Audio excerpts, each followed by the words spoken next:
Hello everyone, my name is Presley Young, and the topic I chose for my final presentation in Introduction to Sociology is all things about relationships, families, and marriages. This is a really big category and has a bunch of different topics, so my first slide is actually a table of contents. It is going to help me, not only helps me stay organized when trying to figure out my presentation, but it's also going to help the overall presentation when presenting. Because there are so many different little topics in each category, I'm just covering a few because it's such a broad aspect.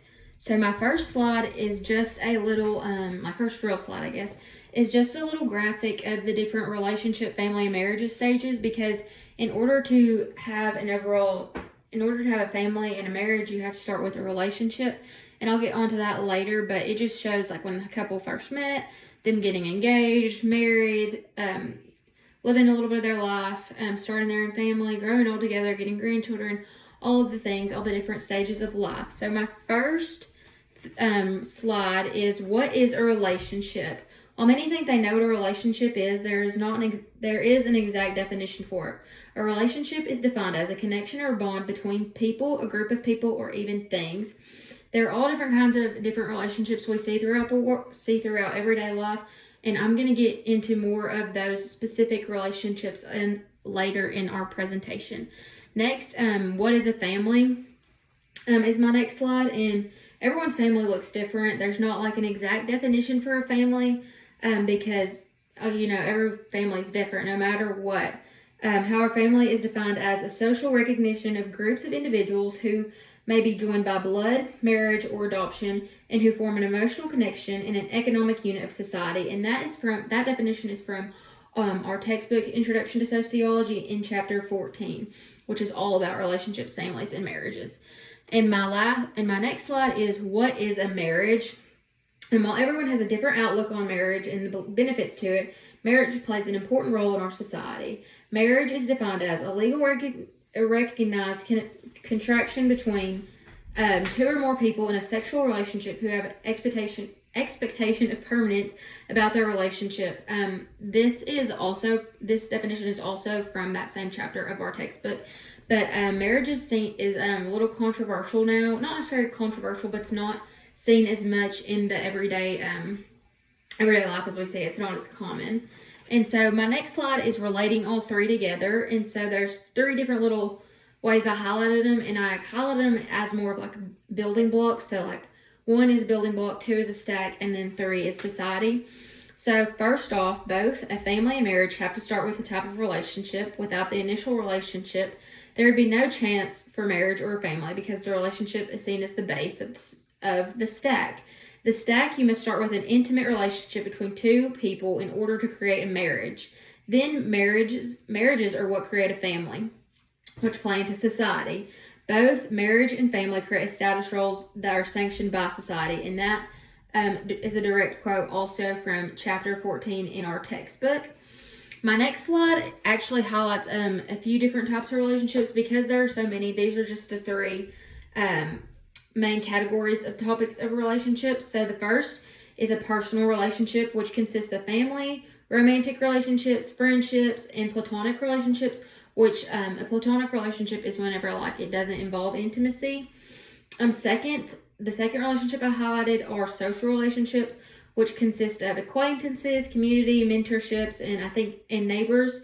Lastly are professional relationships that consist of colleagues, managers, and business partners. That's more what's seen in like a work environment, not necessarily, well, I guess everyday life, but not necessarily in your typical life. The next thing I decided to highlight about relationships are important factors in order to have a healthy relationship. There are a bunch of different factors that play into having a healthy relationship, but 3 key factors that I highlighted were communication, trust, and respect. Communication, which means talking through situations and being very open about everything. Even the most uncomfortable topics are a great way to have a healthy relationship. Trusting one another to go out to functions and being confident in your partner's honesty and integrity is also very important. And then lastly, respecting your partner's opinions, boundaries, and personal self is a key factor in having a positive relationship. And my next slide actually ties into this about having benefits of a positive relationship. which is benefits of a positive relationship are on your physical health, mental health, personal growth, and the ways a positive relationship can benefit your physical health are by improving immunity, longer lifespan, which is caused to a decrease in stress because you have someone with you all the time, and better heart health. The ways a positive relationship can benefit your mental health is decrease anxiety and depression because the healthy relationship acts as a buffer against negative emotions, boosts self-esteem because you feel valued and appreciated, and lastly, a positive relationship allows for personal growth because you become more self-aware, learn things from your partner, which increases your motivation. Things to be aware for in a relationship. While not all long-term relationships look like this, some tend to lose the idea of what a healthy relationship is because y'all been together for so long. There are several factors to look out for in a relationship when struggling in a relationship, and such as manipulation, emotional, physical, and verbal abuse, loss of boundaries, and dependency. This slide goes on a little bit more, but I won't talk about that right now. Now I'm highlighting the families. So there's a lot of different types of families. There are 3 types I decided to highlight, which are nuclear, extended, and blended. A nuclear family consists of the mom and dad and their children living all under one household. The second type is an extended, which is the nuclear family plus grandparents, aunts and uncles, but they are other relatives who live close areas of the household or in the same household as the original family. The third type of family is a blended family, which is when both parents have other children from a previous relationship and decide to unite to form one family. There are difficulties in families, and that's something that needs to be talked about. So each family is going to face their own difficulties because no one is the same. I chose the 3 that I think are the most difficult that a family can face. One is trauma and abuse. While I hate putting this on there, it is a common difficulty seen in everyday life, and it doesn't have to be as severe as what you think. Family trauma is a very difficult concept to grab and heal from. Family counseling is highly recommended whenever you're struggling with family trauma, just to help cope. The second is financial issues, whether it's not making enough money or it's disagreeing on how to spend the money. It's just a common issue amongst the families. And the last one are parenting challenges. The parents will argue on how to parent their children because each child is different and every personality is different, and their temper. Parenting behavior is very affected when a family is struggling. And I highlighted blended families specifically just because I wanted to talk a little bit more on that. I wanted to focus a little bit more of a portion on this presentation about blended families and how the effects have on children and their parents themselves. Joining 2 different families can be very hard to accept as a kid, because especially when someone is trying to replace your mom or dad, some children accept it and others neglect it and get angry and confused. But blended families are usually what happens from a divorce, and a divorce is a very traumatic experience, not only for the parents, but also for the kids.